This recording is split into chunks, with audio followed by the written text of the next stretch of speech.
नमस्कार मित्रों, मैं पढ़ा रहा हूँ रस। आज पढ़ाऊँगा रस भाग 3। रस भाग 3 के अंतर्गत आज मैं कुछ चुनिंदा प्रश्न लेकर आया हूँ। साथियों, YouTube पे तमाम वीडियो आपको रस से संबंधित मिल जाएगा, लेकिन मैंने जो प्रश्नों का संग्रह किया है उसमें बहुत से नए प्रश्न आपको मिलेंगे और मेरा ये वीडियो आप अंत तक देखिएगा। मैं आपको पूर्ण विश्वास दिलाता हूँ कि औरों की तुलना में ये वीडियो आपको ज़्यादा हितकर सिद्ध होगा। आइए, भरत मुनि के नाट्य शास्त्र जिसमें कुल 36 अध्याय हैं, 6ठे अध्याय में भरत मुनि ने एक सूत्र दिया, विभावानुभाव व्यभिचारी संयोगादृश रस निष्पत्ति, और बाद में उसकी विवेचना अध्याय 7 में करते हैं, विभाव अनुभाव और संचारी भाव का। जैसे हमारा पहला प्रश्न है, भावों को छिपाने की चेष्टा किस संचारी भाव में है? तो भावों को छिपाने की चेष्टा, तो कल साथियों हमने बताया था कुल संचारी भाव की संख्या 33 है। संचारी भावों की संख्या कुल 33 है। ये भरत मुनि माने हैं, ये भरत मुनि के अनुसार है, इसे आप लोग जानते रहिए। ये भरत मुनि के अनुसार संचारी भावों की संख्या 33 है। अब उसमें से ऑप्शन में है अवहिता, वीणा, अमर्ष, असूया। ये सारे ऑप्शन थोड़ा क्लिष्ट है। बाकी 33 संचारी भावों को याद करने का 2 तरीका है। एक तो आप अनुभाव और सात्विक भाव पता अगर है आपको, तो उसके बाद जो भी बचता है, तो यहाँ प्रश्न है भावों को छिपाने की चेष्टा। तो ये ऑप्शन है अवहित्या, वीणा, अमर्ष और असूया। तो साथियों, वीणा का मतलब होता है लज्जा, वीणा का मतलब होता है लज्जा। और साथियों, अमर्ष का मतलब होता है, मतलब किसी को आप आदेश देते हैं और जब वह आपके आदेश का पालन नहीं करता है तो आपके अंदर एक क्रोध की उत्पत्ति होती। वह क्रोध तो रौद्र रस में आ जाएगा, लेकिन अमर्ष क्या है? वह असहनशीलता का एक क्षण में भाव आएगा और बिगड़ जाएगा, चला जाएगा, टिकेगा नहीं। तो वही है अमर्ष। असूया का अर्थ सीधा सीधा साथियों ईर्ष्या से है। आपको द्वेष, ईर्ष्या की भावना, दूसरों के प्रति जो स्पर्धा होती है, तो ये भी असूया का मतलब होता है ईर्ष्या से। अवहिता का मतलब साथियों होता है भावों को, जब हम किसी भाव को छिपाने की चेष्टा करते हैं तो वह अवहिता के अंतर्गत आएगा। इसका सही जवाब यही है, अवहिता। अवहिता का मतलब ही होता है कि भावों को छिपाने की चेष्टा। तो ये बहुत ही महत्वपूर्ण प्रश्न है, इसे आप लोग जानते रहिए। वीणा का मतलब लज्जा होता है। अमर्ष का मतलब होता है असहनशीलता। जब आप किसी को आज्ञा देते हैं, आपके आज्ञा का पालन कोई नहीं करता, तो आपके अंदर सहन शक्ति जो है जब भंग होती है तो उसे कहते हैं असहनशीलता। और असूया का सीधा सीधा अर्थ होता है ईर्ष्या भाव। माने आपके हृदय में जब ईर्ष्या का भाव उत्पन्न होता है, और यह जो ईर्ष्या का भाव है यह संचारी भाव के अंतर्गत आएगा, क्योंकि यह टिकता नहीं, ये सदैव नहीं रहता। दूसरा साथियों प्रश्न है विभाव है। अब आपके सामने 4 ऑप्शन है। ए है रति, हास आदि। तो साथियों रति और हास ये अस्थाई भाव है। श्रृंगार का अस्थाई भाव पिछले वीडियो में हमने बताया था, श्रृंगार का अस्थाई भाव रति है और हास्य रस का अस्थाई भाव हास है। तो ये जो है ए नहीं है, विभाव है। दूसरा है साथियों गर्व, ग्लानि आदि। तो साथियों ये 33 संचारी भाव जब आप 1-2 बार किताब में देख लेंगे तो आपको पता हो जाएगा। गर्व, किसी पे गर्व होना, किसी पे ग्लानि करना, किसी के प्रति ईर्ष्या करना, लज्जा का भाव, ये सब संचारी भाव है। ये टिके नहीं रहेंगे, आएंगे चले जाएंगे, मन में हृदय में आएंगे और फिर कुछ टाइम में निकल जाते हैं, इसलिए संचारी भाव है। तो ये गर्व और ग्लानि क्या है? ये भी विभाव नहीं, ये संचारी भाव के अंतर्गत आएगा। इसे आप जानते रहे, गर्व ये सब क्या है? संचारी भाव है, जिसकी संख्या 33 है भरत मुनि के अनुसार। अब इसके बाद साथियों तीसरा है आश्रय के हाव भाव। अब साथियों ये देखिए, इस पे आप गौर करिए। अब सी और बी ये दो ऑप्शन बचे हैं, नायक और नायिका, आश्रय के हाव भाव। तो साथियों ये आप समझ लीजिए, जो आश्रय होता है, कल हमने बताया था विभाव दो होते हैं, विभाव के दो भेद हैं। विभाव माने कारण, रस का कारण क्या है, विभाव है। विभाव में दो है, कल हमने बताया था कि आलंबन और उद्दीपन है। आलंबन में दो होता है, आलंबन में दो होता है, इसको हम कल बता चुके थे। आलंबन में दो है, एक आश्रय है और एक विषय है। और ये आलंबन है, दूसरा उद्दीपन होता है, उद्दीपन। तो यहाँ पर साथियों देखिए विभाव, अब ऑप्शन में आलंबन उद्दीपन तो दिया नहीं है, ऑप्शन में दिया है नायक नायिका आश्रय के हाव भाव। अब साथियों आश्रय कल हम बताए थे, आश्रय माने जिसके हृदय में भाव, माने भाव क्या हो, जगे, जिसके हृदय में भाव उत्पन्न हो, वह आश्रय है, माने वहाँ रस आश्रय ले रहा है। अब विषय क्या है, जिसको देख करके भाव जगे, जिसको देख करके भाव जगे वह आपका विषय हो गया। तो यहाँ ऑप्शन है आश्रय के हाव भाव। तो आश्रय का जो हाव भाव होगा, आश्रय कोई भी हो सकता है, माने जिसके हृदय में भाव जगते हो, नायक भी हो सकता है, नायिका भी हो सकती है। माने प्रेम अगर जिसके हृदय में होता है वही आश्रय हो गया, जिसको देख करके होता है वह विषय हो जाता है। तो आश्रय के साथी, इसलिए इस पे मैं बल दे रहा हूँ कि बहुत ही महत्वपूर्ण है कि अगर मान लीजिए परीक्षा में ऐसे पूछ दिया कि आश्रय की चेष्टाएं या हाव भाव कहलाती है, तो आश्रय की जो चेष्टा या हाव भाव क्या कहलाती है। अब साथियों गौर करिए, आश्रय यहाँ पर है और आश्रय की चेष्टाएं हाव भाव ये आलंबन के अंतर्गत आएगा, और आलंबन उद्दीपन किसके अंतर्गत आ रहा है, विभाव के अंतर्गत आ रहा है। प्रेम होने के बाद साथियों जो भाव प्रकट होता है, माने आश्रय के हृदय में जो चेष्टाएं प्रकट होती हैं, हाव भाव प्रकट होता है, उसी का नाम है अनुभाव। माने ये भले यहाँ आलंबन के अंतर्गत आता है, लेकिन आश्रय के हाव भाव ही अनुभाव कहलाते हैं। तो ये भी नहीं है, ये माने विभाव नहीं, क्योंकि आश्रय का हाव भाव किसके अंतर्गत आता है, अनुभाव के अंतर्गत आता है। चूंकि हमने कल बताया था अनुमाने पीछे भाव, जो भाव पीछे उत्पन्न हो, जब प्रेम हो जाता है, निगाहें लड़ती हैं, उसके बाद जब नायिका या नायक के हृदय में जब प्रेम उत्पन्न होता है, तो उसके बाद का जो रिएक्शन है, जो शरीर में प्रतिक्रिया है, उसी का नाम है अनुभाव, और उसी को क्या कहते हैं, आश्रय के हाव भाव। तो मतलब ये किस में आएगा, अनुभाव में आएगा। ये अस्थाई भाव हो गया, ये संचारी भाव हो गया। अब बचता है नायक और नायिका।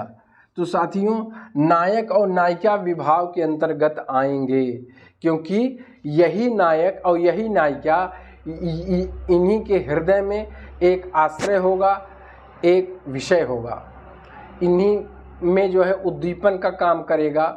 माने चांदनी रात हो, एकांत हो, नदी का किनारा हो, शीतल मंद पवन हो, कोयल का बोलना हो, एसी रूम हो, तो ये सब चीज़ें ये नायक और नायिका पर घटित हो रहा है, इसलिए ये विभाव के अंतर्गत आएगा। तो इसका सही जवाब बी है साथियों, ये आप जानिए। अब साथियों तीसरा प्रश्न मैं लेकर आया हूँ, भय भयानक रस का स्थायी भाव है। आपको असत्य कथन, माने 4 ऑप्शन है A B C D, इसमें से आपको असत्य कथन चयन करना है, चुनना है। अब देखिए पहला ऑप्शन है भय भयानक रस का स्थायी भाव है। तो भयानक रस का अस्थाई भाव भय होता है, मतलब ए सही है। आहार्य अनुभाव है। साथियों कल हमने बताया था अनुभाव के विषय में, अनुभाव माने जो भाव विभाव के बाद जो पीछे भाव उत्पन्न होते हैं, तो इसकी संख्या 4 है। कायिक है, माने शरीर काया से, वाचिक है, वचन माने बोल भाषा से, तीसरा आहार्य है, आहार्य का मतलब होता है पहनावा या वेशभूषा, और चौथा साथियों सात्विक है, इसे आप लोग जानते रहिए। तो आहार्य क्या है, आहार का मतलब होता है कि पहनावा, जो वेशभूषा आप ड्रेस पहनते हैं, जो कपड़ा पहनते हैं, जो आपका परिधान है, वह आहार के अंतर्गत आएगा। और आहार क्या है? अनुभव है। तो इसलिए साथियों ये जानते रहिए, ये भी कथन सही है, आहार अनुभव है। तीसरा है साथियों, संचारी भाव अस्थिर होते हैं। तो ये हमने कल बताया था कि संचारी भावों की संख्या 33 है, संचारी भावों की संख्या 33 है। और ये इसी को व्यभिचारी भाव कहा जाता है। माने ये भाव टिकते नहीं हैं, ये भाव संचरित होते रहते हैं। व्यभिचारी का मतलब होता है, जैसे व्यभिचारी का प्रतीक भौरा है, जैसे भौरा एक फूल पे नहीं बैठता, वह सारे फूलों पर बैठता है और सारे फूलों का रस लेता है, वह किसी एक फूल का नहीं होता। उसी तरह से जो व्यभिचारी भाव होते हैं वे भी माने आते रहेंगे जाते रहेंगे, नित्य नहीं रहेगा, टिकेगा नहीं, वह बनता बिगड़ता रहता है। तो इसलिए संचारी भाव अस्थिर, अस्थिर माने जो चीज स्थिर न हो। तो स्थिर कौन है? स्थिर अस्थाई भाव है, जो नित्य है, जो आपके शरीर में वासना रूप में विद्यमान है, वह अस्थाई भाव है। और अस्थिर संचारी भाव है, क्योंकि यह अस्थिर एक मनोवृत्ति है, मन की विशेषता है, वह टिकेगा नहीं भाव, इसलिए उसका नाम ही रख दिया गया संचारी भाव। तो ये भी ऑप्शन सही है। अब डी है, अमरस शांत रस का संचारी भाव है। अब साथियों हमने अमरस के विषय में भी बताया था। अमरस का मतलब होता है असहनशीलता, मतलब आप किसी को आज्ञा दिए, वह आपकी आज्ञा का पालन नहीं करेगा, तो आपके अंदर रौद्र माने क्रोध आएगा, मन में क्रोध आएगा, माने रौद्र रस अस्थाई भाव जो है यहाँ आपका जागृत हुआ। और अमरस का मतलब होता है असहनशीलता, लेकिन एक क्षण के लिए आपको इतने वेग से झुंझलाहट होगी, तो वही अमरस है, माने असहनशीलता, आप उस प्रतिक्रिया को सह नहीं पाएंगे, उसी का नाम है अमरस। और साथियों जब अमरस, ये क्या कह रहा है? संचारी भाव, शांत रस का संचारी भाव है। तो साथियों अमरस तो संचारी भाव है, लेकिन शांत रस का संचारी भाव नहीं, क्योंकि जब ज्ञान की प्राप्ति हो जाती है तब किसी के जवाब देने न देने का कोई मतलब नहीं होता। व्यक्ति जब शांत है, जिसके जीवन में संतोष है, वह किसी से न क्रोध करेगा न असहनशीलता का भाव उठेगा। इसलिए साथियों यहाँ ये चीज़ मैच नहीं कर रहा है, शांत रस का अस्थाई भाव अमरस नहीं है। तो असत्य कथन यही आपका डी है, ये माने गलत है, इसे आप लोग जानते रहिए। साथियों भरत, जैसे एक प्रश्न ये भी बनता है कि भरत मुन के अनुसार कुल भावों की संख्या कितनी है? तो ये जान लीजिए, भरत मुन के अनुसार कुल भावों की संख्या, भरत मुन ने 33 ये संचारी भाव माना था, 8 अस्थाई भाव माना था। ये अस्थाई भाव कितने थे? संचारी भाव कितने थे? 33। और सात्विक भाव कितने थे? सात्विक भावों की संख्या भी 8 थी। तो इस तरह से इसे अगर जोड़ेंगे तो 33 और 8 8 16 हो जाएगा 49। अगर परीक्षा में पूछे भरत मुन के अनुसार कुल माने टोटल भाव कितने हैं, तो कुल भाव जो है 49 है, इसे आप लोग जानते रहिए। एक विद्वान साथियों हुए थे भानुदत्त, ये भानुदत्त इसमें 33 के बजाय 34 कर दिए थे, इसे हम कल बताए थे, और उसका नाम था छल। और यहाँ जो सात्विक भाव 8 है, भरत मुनि ने 8 माना था, भानुदत्त एक इसमें बढ़ा दिए थे, उसका नाम है जृंभा। जृंभा का मतलब होता है साथियों, माने भानुदत्त के अनुसार सात्विक भावों की संख्या 9 हो गई है, इसे गौर करिए। अब भानुदत्त के अनुसार संचारी भाव, माने भानुदत्त एक संचारी भाव बढ़ा दिए हैं, एक सात्विक भाव बढ़ा दिए हैं। तो भानुदत्त को आप जानते रहिए, ये 33 के बजाय 34 कर दिए हैं, और ये जो सात्विक भाव 8 है उसकी संख्या 9 कर दिए हैं। जिम्भा का मतलब होता है जमहाई लेना, जैसे खाना खाने के बाद बहुत लोगों को जमहाई आती है, या कहा जाता है कि कोई किसी को याद कर रहा है तब जमहाई आती है। तो इसे आप लोग जानते रहिए, जिम्भा ये 9वां सात्विक भाव है, किसके अनुसार? भानुदत्त के अनुसार। और आचार्य शुक्ल एक थे संचारी भाव की संख्या, वो भी एक बढ़ा दिए थे, चकपकाहट माने संचारी भाव 35 हो गए थे। इसे साथियों आप लोग जानते रहिए।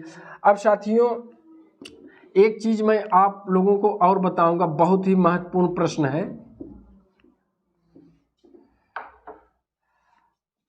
एक प्रश्न है श्रृंगार रस का अनुभाग है।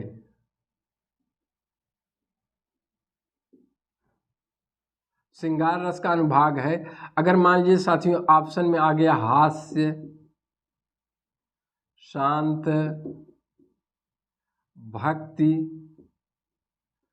वात्सल्य, ये एकदम नया प्रश्न है साथियों, कहीं आपको मिलेगा नहीं। श्रृंगार रस का अनुभाग है, एकदम नया प्रश्न है। ऑप्शन में आ गया हास्य, शांत, भक्ति, वात्सल्य। तो पहले साथियों श्रृंगार रस का स्थायी भाव रति है। श्रृंगार रस का स्थायी भाव क्या है, इसे आप जानिए रति। रति माने होता है प्रेम। रति का सीधा सीधा अर्थ होता है प्रेम। और रति जो है कामदेव की स्त्री थी, जो कामदेव बहुत सुंदर थे, उनसे वो प्रेम करती थी, उनकी पत्नी थी। तो रति का मतलब होता है प्रेम। अब ये पूछ रहा है श्रृंगार रस का अनुभाग। अनुभाग माने पीछे जुड़ा हुआ भाग। तो आप गौर करिए, भरत मुनि ने कुल 8 रस माने थे। 9वें रस शांत रस का संकेत दिए थे। बाद में उसे उद्भट ने 9वां रस प्रमाणित किया कि शांत रस भी एक रस है, उसे माना जाए। उसके बाद साथियों विश्वनाथ हुए 14वीं शताब्दी में, और साहित्य दर्पण में उन्होंने घोषणा कर दिया कि 10वां रस वात्सल्य रस है। उसके बाद साथियों एक रूप गोस्वामी थे, इन्होंने एक ग्रंथ लिखा उज्ज्वल नीलमणि, उसमें इन्होंने 11वें रस को मान्यता दे दिया भक्ति रस। तो इस तरह से रस की संख्या 9 से बढ़ गया, 9 से 8 माने भरत मुनि का 8 था, 8 से 9 हुआ, 9 से 11 हो गया। तो यहाँ श्रृंगार रस का अनुभाग। अब साथियों ये श्रृंगार रस का अनुभाग समझने के लिए आप श्रृंगार रस के अस्थाई भाव को समझिए। तो श्रृंगार रस का अस्थाई भाव है रति। अब साथियों यहाँ पर गौर करिए, हास का अस्थाई भाव क्या है, हास है। शांत का निर्वेद या सम है, इसे आप लोग जानते रहिए। भक्ति का भगवत प्रेम है, भगवत प्रेम। और माँ का प्रेम, माँ का प्रेम वात्सल्य रस है। मतलब ये जो प्रेम या प्रेम का मतलब रति होता है। तो भगवत रति या माँ रति, ये जो शब्द आ रहे हैं, माँ से प्रेम, भगवान से प्रेम, यही श्रृंगार रस का अनुभाग है। इसलिए कि ये इसमें क्या प्रेम है, श्रृंगार में नायक और नायिका का प्रेम दिखाया गया है, वात्सल्य रस में पुत्र और माता का प्रेम दिखाया गया है, भक्ति रस में भगवान और भक्त का प्रेम दिखाया गया है। लेकिन उसका स्थायी भाव क्या है, प्रेम ही है। तो इसलिए अगर ये प्रश्न बनता है श्रृंगार रस का अनुभाग किसे कहेंगे, तो इसका सही जवाब साथियों ये है भक्ति और वात्सल्य, माने दोनों है, ये आप लोग जानते रहिए। भक्ति और वात्सल्य ये श्रृंगार रस का अनुभाग, अनुमाने पीछे जुड़ा हुआ भाग, तो उसी को 10वां और 11वां रस माना गया है। तो इसे आप लोग जानते रहिए। साथियों एक प्रश्न और बनता है, बहुत ही महत्वपूर्ण प्रश्न है, इसे भी आप लोग जानते रहिए कि कौन सा भाव सुषुप्तावस्था में होता है। सुषुप्तावस्था में कौन सा भाव, ये भाव ही है साथियों। रस का मतलब है भाव। आप विभाव है कि अनुभाव है, संचारी भाव है कि सात्विक भाव है, कौन सा भाव है कि जो सुषुप्तावस्था में रहता है। तो साथियों इसको जानते रहिए। मैं पिछले वाले वीडियो में बताया था कि जो अस्थाई भाव है वह हर संसार में जितने भी मनुष्य हैं उनके हृदय में रहता है। वह सुषुप्तावस्था में ही रहता है, वह वासना रूप में रहता है। वह जागृत होता है कब, जब अवसर मिलता है, जब परिस्थितियां बनती हैं तब वह जागृत हो जाता है। तो इसलिए साथियों इसका सही जवाब अस्थाई भाव है, अस्थाई भाव, इसे आप लोग जानते रहिए। साथियों जैसे एक प्रश्न और इस तरह से भी आयोग द्वारा प्रश्न पूछे गए हैं, बने हैं, उन्हीं प्रश्नों को मैं आपके सामने रख रहा हूं। थोड़ा तार्किक ढंग से रखूंगा ताकि आप उसे समझ लें और परीक्षा भवन में किसी प्रकार की गलती न हो। जैसे सरोज स्मृत,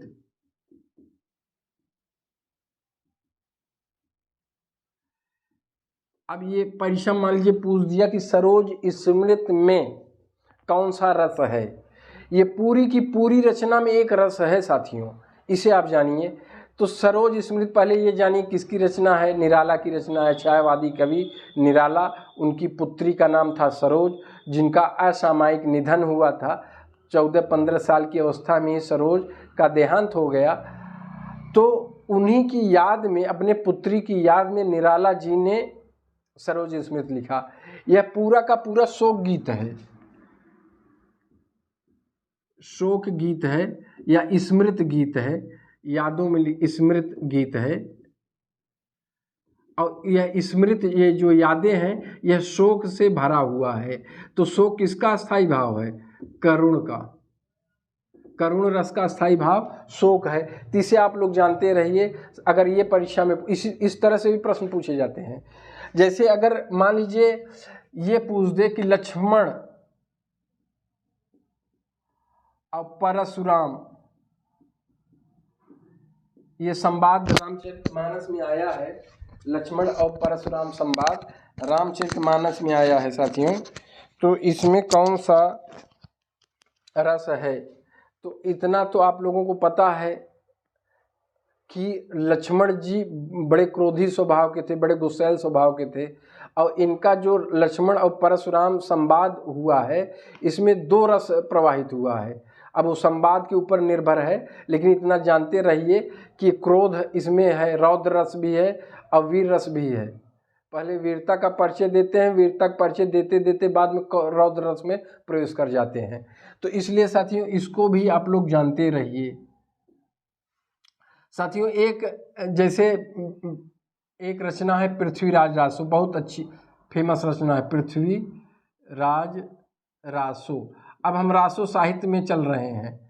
अब पृथ्वीराज रासो चंद्रबरदाई ने लिखा है। अगर पूछा जाए पृथ्वीराज रासो में कौन से रस हैं, तो पृथ्वीराज रासो में 2 रस है।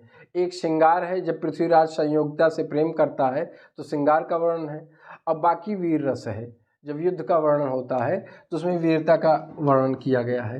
तो इसे भी आप लोग जानते रहिए। इसी तरह से हमीर रासो है, हमीर रासो सालंगधर का, उसमें भी वीरता का वर्णन है, तो वो भी वीर रस से भरा है। इसी तरह से परमाल रासो जगनिक ने लिखा, जो आलाखंड के नाम से जाना जाता है, उसमें भी वीर रस है साथियों। इसी तरह से एक बीसल देव रासो है, नरपत नाल ने लिखा था। तो नरपत नाल है, ये रासो के अंतर्गत आएगा, लेकिन ये श्रृंगारिक रचना है और इसमें संयोग श्रृंगार न होकर के वियोग श्रृंगार है। इसे जानते रहिए, क्योंकि बीसल देव यहाँ से चला जाता है राजस्थान से उड़ीसा, और उसकी पत्नी उनके वियोग में तड़पती है, तो इसलिए वियोग श्रृंगार है। एक कवि साथियों विद्यापति हैं, इनको भी आप लोग जानते रहिए। विद्यापति का कीर्तिलता और कीर्ति पताका है। तो कीर्तिलता तो वीर रस में है, लेकिन एक उनकी रचना है पदावली। पदावली में जो पद आए हैं राधा कृष्ण का, उसमें श्रृंगारिक वर्णन है। ये ऐसा कौन कह रहे हैं? आचार्य शुक्ल कह रहे हैं, और सारे विद्वान उसमें भक्ति रस देखने लगे हैं। जबकि पदावली को जब आप पढ़ेंगे तो उसमें वास्तव में आपको श्रृंगार रस ही प्रकट होगा, माने राधा और कृष्ण। अब चूंकि राधा कृष्ण हमारे इष्ट हैं, हमारे प्रभु हैं, इसलिए हम उसमें भक्ति देखने लगते हैं। लेकिन जो पदावली के जो पद हैं उसमें पूरी तरह से, माने इसीलिए निराला कहते हैं नागिन की लहर इसे कहते हैं। तो ये आप जानते रहिए, पदावली इसमें श्रृंगार रस है और ज़्यादातर संयोग श्रृंगार है। श्रृंगार में कौन सा है? संयोग श्रृंगार है, इसे आप लोग जानते रहिए। साथियों एक कवि थे भूषण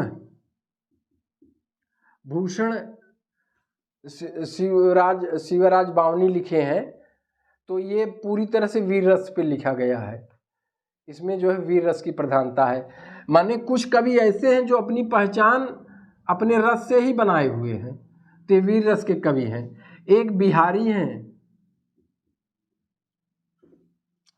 बिहारी साथियों श्रृंगारिक कवि हैं, लेकिन बिहारी के जो 7 से 19 छंद हैं, जिस 7 से 19 छंद या 7 से 13 दोहा, उसमें साथियों उनका कुल दोहा या कुल छंद सिंगारिक ही नहीं है, उसमें नीति भी है, भक्ति भी है। तो इसे भी आप जानते रहिए। बिहारी का दोहा देख करके आप सिर्फ सिंगार रस मत लगा दीजिएगा। जैसे बिहारी का एक सबसे प्रसिद्ध और पहला दोहा यही है कि मेरी भव बाधा हरो राधा नागर सोय, जा तन की झाई पड़े श्याम हरित दुत होय। तो इसमें साथियों सीधा सीधा यहाँ पर बिहारी वंदना कर रहे हैं और बिहारी गणेश और सरस्वती वंदना न करके राधा की वंदना कर रहे हैं। तो राधा माता की वंदना कर रहे हैं कि मेरी बाधा, मेरी सांसारिक समस्याओं को हर लो, आप सब कुछ जानने वाली हैं। जिस आपको देख करके भगवान कृष्ण जब प्रसन्न हो जाते थे, तो यहाँ पर ये प्रसंग है। तो इसमें आप जानते रहिए बिहारी का समझ लीजिए सिंगारिक हैं, सिंगार रस प्रधान है, लेकिन मेरी भव बाधा में आप जानते रहिए मेरी भव बाधा ये भक्ति रस है, इसे आप लोग जानते रहिए। इसे गलती से आप लोग सिंगार रस मत लगा दीजिएगा, ये भक्ति रस है। इसी तरह से एक रीत मुक्त कवि घनानंद है।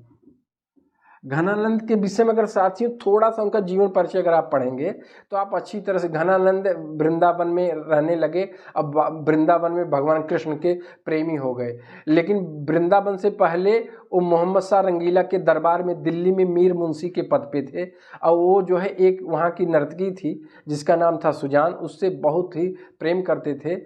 और सुजान के विश्वासघात धोखे से वो दिल्ली छोड़ करके उन्हें वृंदावन रहना पड़ा, और अंत में प्रेम अपना वो ट्रांसफ़र कर दिए भगवान कृष्ण के प्रति, और अपना प्रेम परिवर्तित कर दिए, माने लौकिक प्रेम आध्यात्मिक प्रेम हो गया, अलौकिक हो गया। तो घनानंद के जो साहित्य है उसमें सिर्फ वियोग श्रृंगार है, क्योंकि ये तड़पते थे और जितना ही तड़पते थे उतना ही कलम चलाते थे, उतना लिखते थे। इसे आप लोग जानते रहिए, घनानंद वियोग श्रृंगार के कवि हैं। साथियों एक नाटक भारतेंद्र ने लिखा था, भारतेंद्र ने एक नाटक लिखा था सत्य हरिश्चंद्र। सत्य हरिश्चंद्र राजा हरिश्चंद्र की कहानी है, जिसकी पत्नी ताना और पुत्र रोहित है, रोहितास, और जिसका जो है विश्वामित्र परीक्षा लेते हैं, आप लोग जान रहे हैं। इसमें शमशान घाट का वर्णन है। अगर मान लीजिए यही प्रश्न आयोग द्वारा पूछ दिया गया कि सत्य हरिश्चंद्र में जो शमशान घाट का वर्णन है उसमें कौन सा रस है, तो साथियों इसे आप जानते रहिए, शमशान घाट पे अगर आप जाएंगे तो आपके अंदर एक भय पैदा होगा। शमशान घाट माने भूत प्रेत तमाम चीज़ें वहाँ हो सकता है, आप उससे डर जाएं। तो यहाँ पर भयानक रस, इसे आप लोग जान, इस तरह से भी भयानक, इस तरह से भी साथियों प्रश्न आयोग द्वारा पूछे जाते रहे हैं। तो इसे आप लोग जानते रहिए। एक रचना है साथियों हल्दी घाटी।